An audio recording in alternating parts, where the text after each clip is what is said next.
Hey everyone, my name is Chris. Thanks for taking the time to watch the video today. So what I'd like to do today is to take a couple steps back and show people how they would connect their phone to their BMW with iDrive7. I know this sounds kind of basic, but sometimes we need to take a step back and cover the basics again because they are often some of the top questions that we get from customers coming in every day. So let's do that. So the first thing we want to do, and obviously the process is a little bit different comparing an Android device or something like that. I have an iPhone here with me today, so I'm going to be showing you how to connect an iPhone to iDrive7 and show how that is. I'm going to show how to connect to CarPlay in a separate video. Today, we are just going to focus on connecting the iPhone to iDrive7 and what that means and what that does for your contacts and all of that. So the very first thing that we want to do is we want to take our device and we want to open the settings and we want to open Bluetooth. So when we do, it's going to look like this. Bluetooth is open. Notice Bluetooth is toggled on. Make sure it's not. We have some other things popping up. But in the vehicle, we want to touch where it says communication. Automatically, it will find the device as it has now. So here's the name of our phone, BMW iPhone. So we're going to touch on the name of our device. And now we wait.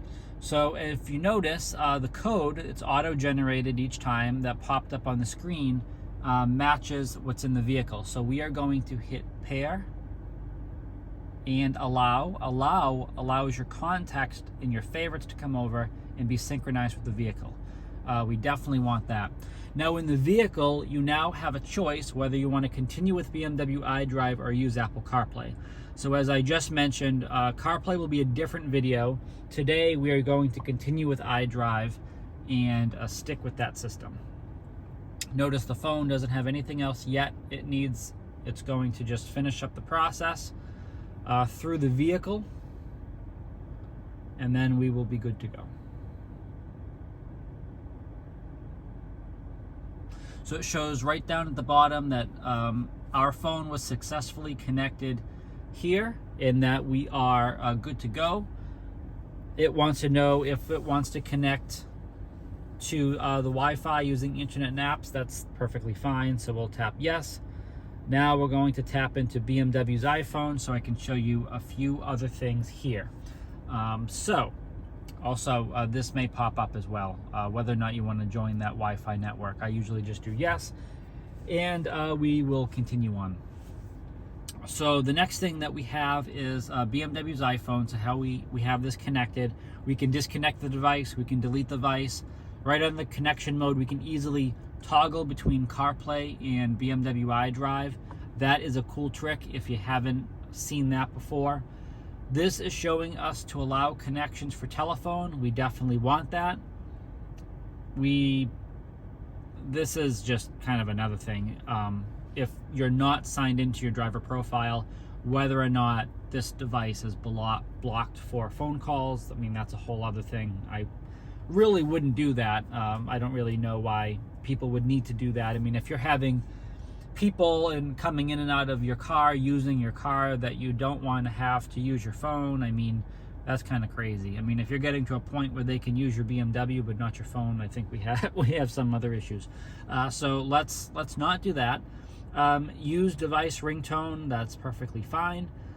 Disconnect, that is disconnect just for the telephone portion. It will not disconnect for media. So if you have a device that you don't want to be connected for phone calls, but you just want to play music from, this would be how you would do that. Reload contacts, this is pretty convenient. As it is, it should automatically have pulled the contacts into the vehicle, and then you can go from there. Meaning you can press the little microphone. I'll show you. We're gonna go over here. We can press the little microphone in the corner, and then we would say, call and whoever it is, because the contacts are now loaded into the iDrive system in the head unit to do that. So that's the difference. That's the major difference there between using BMW iDrive and CarPlay. CarPlay is software already on your iOS, already on the software of your iPhone. It basically runs from that, meaning your contacts and your information, they don't get stored in your BMW when you're using CarPlay. It relies on the phone to do basically everything. When you don't use CarPlay and you're using the iDrive system, well, you need to give the car information. You need to give it access to data, because otherwise it's not going to be able to help you, because it's not relying on your phone at that point anymore.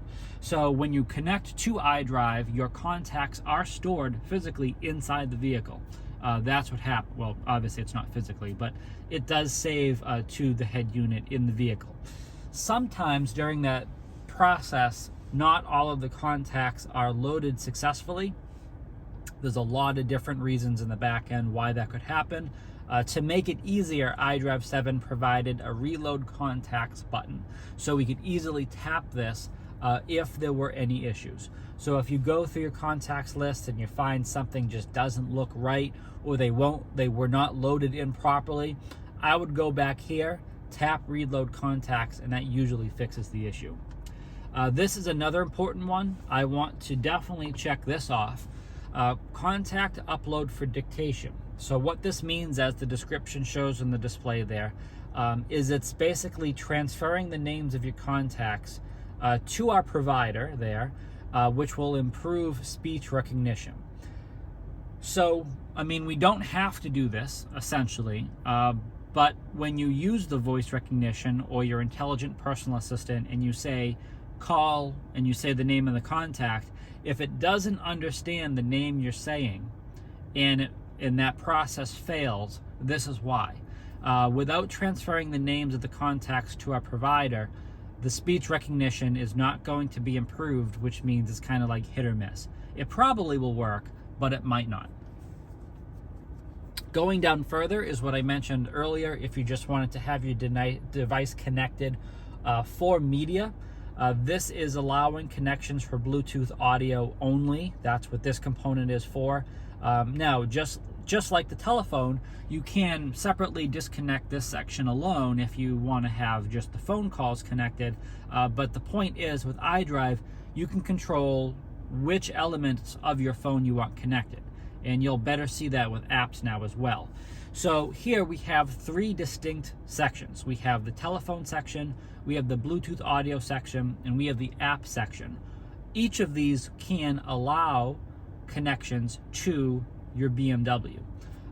If you unchecked allow connections to applications, certain applications would not be allowed and would not be kind of feathered into the iDrive system, which I think is pretty convenient, because at the end of the day, it's all about, data privacy and determining, which elements of your phone you want to have access to your vehicle and vice versa.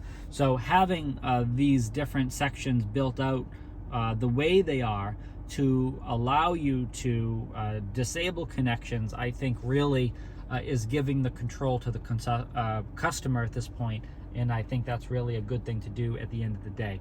So that's pretty much everything. We have successfully paired the device to iDrive. If we hit the home button in the corner, you can see under communication, it shows BMW iPhone right there. That's the name of our device.